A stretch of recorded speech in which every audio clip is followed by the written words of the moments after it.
Welcome back. Well, when you were little, your mom probably told you not to sit too close to the TV because it could ruin your eyes. Well, now there may be some truth to that. Digital eye strain is becoming more common as we increase the use of devices like smartphones, tablets, e-readers. Well, we've got some answers. Dr. Michael Rosenblatt is a local optometrist, joins us now with more on all of this. Thank you for being on the program with us. Thank you for having me. First of all, a lot of people are going to hear this term, digital eye strain, and think, what is that and how would I possibly even know if I suffer from that? First, explain to us, what is this? Digital eye strain is actually a new term. It once was called computer vision syndrome when we all sat and looked at our desktops. Right. And of course, that's all we had. Now that we've moved on to, as you said, e-readers, smartphones, tablets, for anyone who uses that device for probably at least 2 hours, then start perhaps experiencing some physical discomforts. And that's what we're really talking about.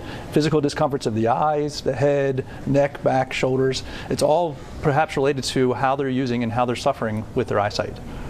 We all should just quit while we're ahead right now. Certainly the increase of this you talk about is contributing to that. We'll get more into that in a second. How serious is this? And if you're someone who works at a computer or goes from a computer and then works out somewhere with a laptop or a mobile device of some sort throughout an 8, 9, 10-hour day, what symptoms should you be looking for in terms of realizing maybe I need to take a step back? Well, so that's the problem. The problem is it's not just looking at a computer. When we get tired of the computer, we look at our phone. Right. Then get in bed, we go to the e-reader. Right. So the problems that we're seeing and people are reporting is red, irritated, dry eyes. They're getting headaches. Their eyes are getting tired. Their back, neck, shoulders hurt. They're getting fatigued in general. I mean, so those are the type of things. So these are true physical symptoms that people are experiencing from using their eyes too much. Beyond putting the device down, which most people, I think if you ask them to give up that or many other things, they couldn't. People are addicted to their smartphones and their tablets. What else can we be doing besides obviously just not using those quite as much as we should be? And correct. I mean, most people are not going to give that up. As we're hearing, it's what? I mean, the other day there was a report that said even in the office, 6 hours of looking at the computer was becoming the norm throughout the day. So for most people, what they really need to do, of course, is make sure that they have the most appropriate correction for that device. So that starts with an eye exam. I mean, because what you may be using to drive with may not be the best for sitting and looking at some devices right here. Okay. Then there are things you can do. Ergonomics is huge. Our eyes are not accustomed to looking at devices or anything that's this close. It is more comfortable for us to be here. Right. And as you look, I'm looking down. That also is a natural posture. Many of our devices, we can change the font size, we can change the contrast. Lighting is important. It's actually better in your room if you're in an office to dim the lights. Okay. It is easier to use the light of just that. So those are the type of things you want to do. And then the last thing is brakes. That is huge. You talked about we can't put it down, but if we can take a break, and someone who was perhaps a little more clever or corny perhaps than I came up with the 20-20-20 rule. Okay. And is for every 20 minutes that you're on your device is to take 20 seconds and look 20 feet away. The whole idea is keep it flexible. Look into the distance. That's what you need to do. Very nice, and not hard to remember when we think about people with good vision in 2020 and that.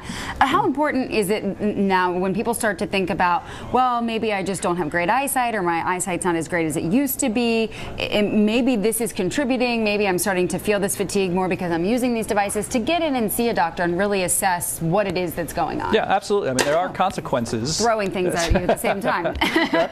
there are consequences from digital eye strain. I mean, there are quality of life issues. I mean, imagine having a headache or if your eyes are burning or stinging all day long. Imagine the productivity for the same thing.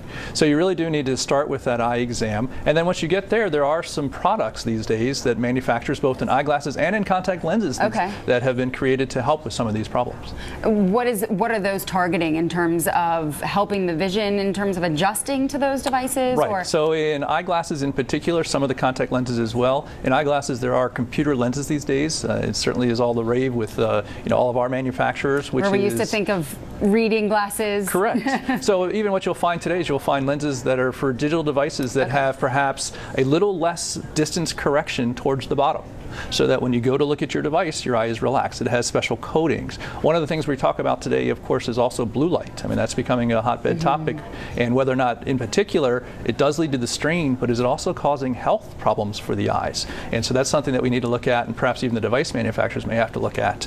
The eyeglass lens manufacturers now are certainly putting coatings or have coatings available to reduce that. And then in contact lenses, we talked about the dryness, the irritation. Yeah. Well, thankfully, a lot of new lenses have come out that help with dryness. I mean, one of the best lenses on the market today is Alcon's Dailies Total 1. It has a patented water gradient design. This lens, as you get to the surface of the lens, becomes about 85% or more water. Wow. So it's much more comfortable.